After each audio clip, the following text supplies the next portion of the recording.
साल जीने का काम करने वाले नरेंद्र मोदी हैं। आपने भारत की सेना पर प्रश्न चिन्ह खड़ा किया है।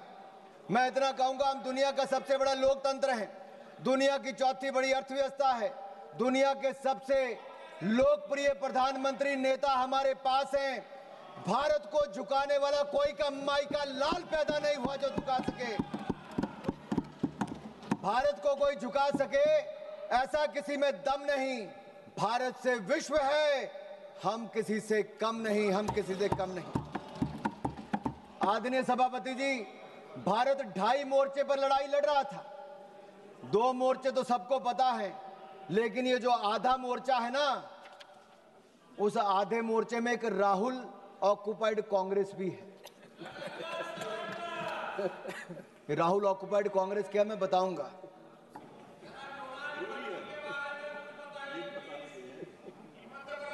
आप पिछले 2.5 महीनों में सोशल मीडिया में देखिए, बड़े संयोजित तरीके से राहुल ऑक्युपाइड कांग्रेस ने भारतीय सेना, भारत के प्रधानमंत्री के खिलाफ घृणा से भरे अपमानजनक कार्टून बनाए।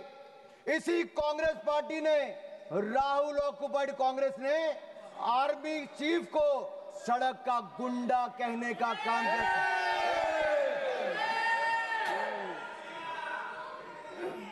अभी भी हंसते हैं। अरे राहुल गांधी जी को सदन में खड़े होकर शर्म से माफी मांगनी चाहिए, पूरे देश से, भारतीय सेना से माफी मांगनी चाहिए। आप आर्मी चीफ को सड़क का गुंडा कहते हो और बाटला हाउस कांड में शहीद होने वाले इंस्पेक्टर मोहनचंद शर्मा को आप श्रद्धांजलि तक नहीं दे पाए, लेकिन आपकी पूर्व राष्ट्रीय अध्यक्ष आतंकवादियों के मरने पे आंसू बहाने वहां चली गई थी। यह कांग्रेस है जो भारतीय सेना के साथ नहीं, उसके खिलाफ हथियार उठाने वाले आतंकवादियों के लिए आंसू बहाती है। देश ने आपका असली चेहरा देखा है। इससे बड़ा पाप और क्या हो सकता है कि आपने भारत को अपमानित और पराजित करने वाले राष्ट्र साबित करने में कोई कसर नहीं छोड़ी। आपने देश की जनता का मनोबल तोड़ने का कार्य किया, कोई कोर कसर आपने बाकी नहीं छोड़ी। और सुनिए मणिकम टैगोर जी, इतिहास नरेंद्र मोदी जी को उनके धैर्य और धीरता के लिए याद रखेगा, और राहुल ऑक्युपाइड कांग्रेस को उनके धोखे और धूर्तता के लिए धिक्कारेगा, धोखे और धूर्तता के लिए धिक्कारेगा।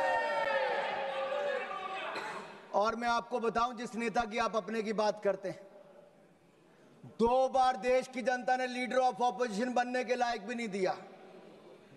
एक बार तो अमेठी की जनता ने हरा दिया, और अगर रो धोकर लीडर ऑफ ऑपोजिशन बन भी गए तो मैं कहना चाहता हूं, अब वो एलओपी से एलओबी बन गए हैं। किरण जी पूछ रहे एलओबी का ही है भाई, पार्लियामेंट्री अफेयर मिनिस्टर को तो मुझे बताना पड़ेगा। एलओपी लीडर ऑफ ऑपोजिशन से एलओबी लीडर अपोजिंग भारत बन गए हैं। उनके एजेंडे पे केवल भारत का विरोध है, भारतीय सेना का विरोध है, और भारत के प्रधानमंत्री का विरोध करना ही लिखा है। इसलिए आज से उनको एलओबी कहना शुरू करना पड़ेगा। और मैं एक बात जरूर कहूं, पता नहीं वो कांग्रेस के पोस्टर बॉय बन पाए ना बन पाए, लेकिन पाकिस्तान के प्रोपेगेंडा के पोस्टर बॉय राहुल गांधी बन गए हैं।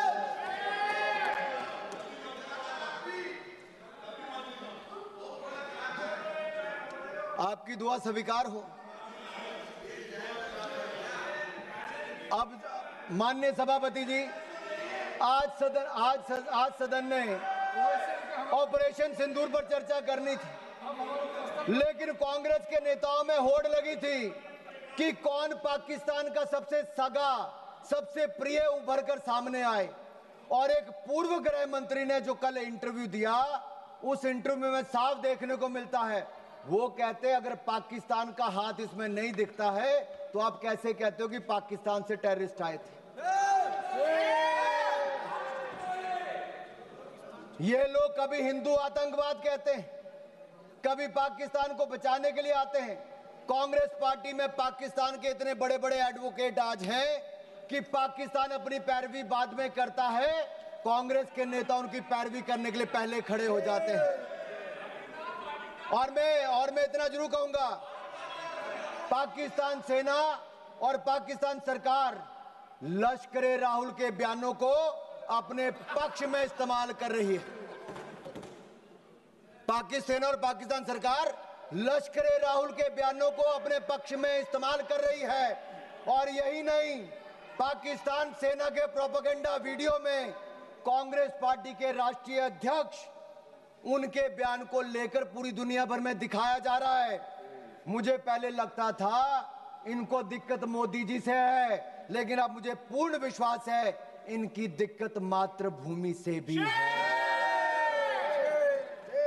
और कहने को तो आईएनसी है, लेकिन आईएनसी अब इनके बयानों और इनके तरीकों से यही लगता है ये अब कहीं इस्लामाबाद नेशनल कांग्रेस बन गई है। क्योंकि पाकिस्तान द्वारा फैलाए गए झूठे नैरेटिव और आड़ के पीछे आप रुक रहे हैं। कांग्रेस आइडिया ऑफ डिप्लोमेसी यही रहा, माननीय सभापति जी। और मैं जो कह रहा हूं मैं उसको ऑथेंटिकेट करने के लिए तैयार हूं। कांग्रेस आइडिया ऑफ डिप्लोमेसी क्या था? इनका केवल डोजियर तैयार करने का था, डिनर खिलाने का था, डिसीजन करने का नहीं था। नहीं तो 26/11 के हमले के बाद ये लोग 26/11 हमले के बाद ये शायद कुछ कार्रवाई करते, उन्होंने कुछ नहीं किया। ये पाकिस्तान को उनकी भाषा में जवाब देते, लेकिन नहीं दिया। राहुल गांधी जी क्या करते रहे? मैं आपसे पूछना चाहता हूं, मैं पूछता हूं आपसे, पूरे ऑपरेशन सिंदूर में श्रीमान राहुल गांधी जी का सबसे ज्यादा रुचि ये जानने में थी कि भारत के कितने विमान मार गिराए।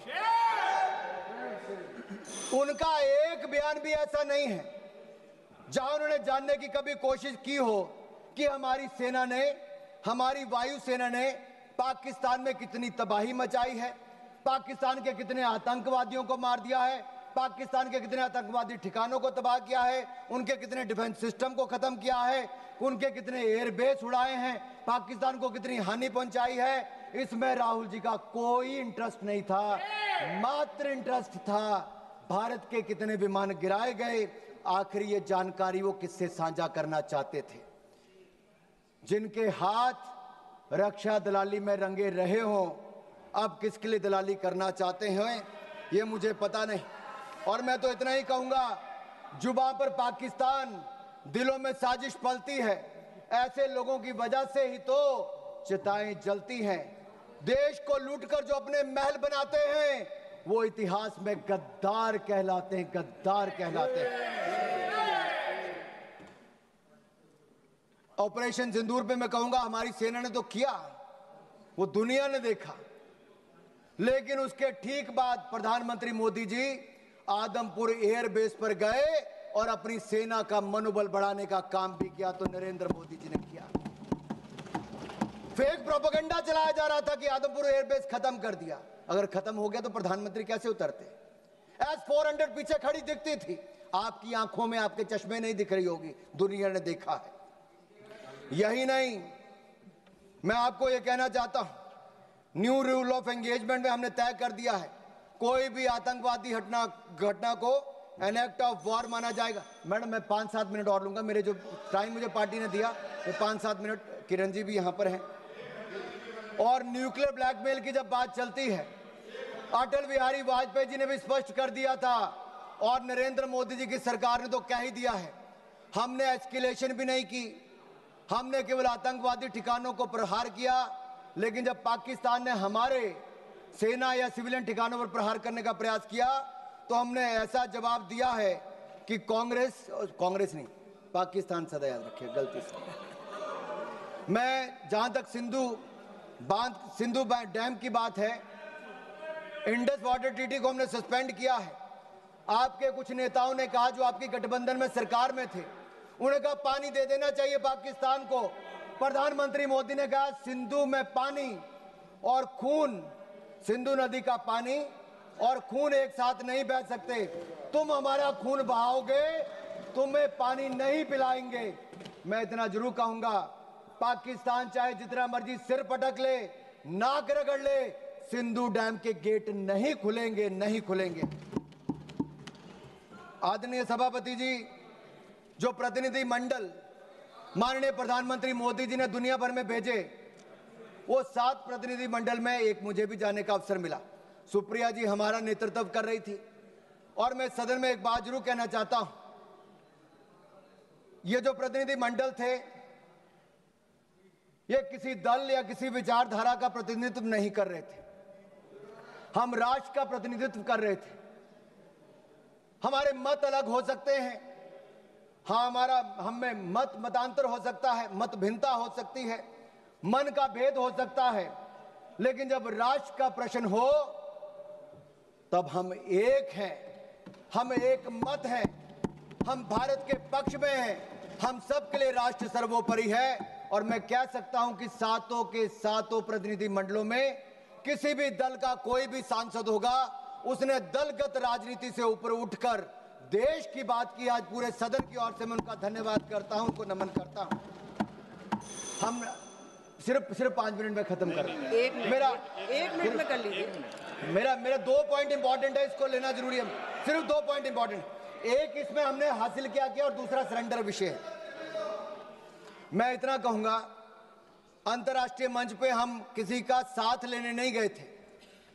भारत ये बताने गया था कि भारत अपने दम पर आतंकवादी के आकाओं को मुंह तोड़ जवाब दे सकता है, और हमने मुंह तोड़ जवाब दे दिया है। हम फर्स्ट हैंड इंफॉर्मेशन देने गए थे, किसी का सहयोग मांगने नहीं गए थे। और 193 देशों में से 190 देशों ने एक साथ इन आतंकवादी हमलों की निंदा की है। ये नरेंद्र मोदी जी का दिखाता है। और यही नहीं, मुस्लिम देशों में भी पाकिस्तान को अलग थलग करने का काम किया, आतंकवाद के खिलाफ एक वैश्विक माहौल बनाया।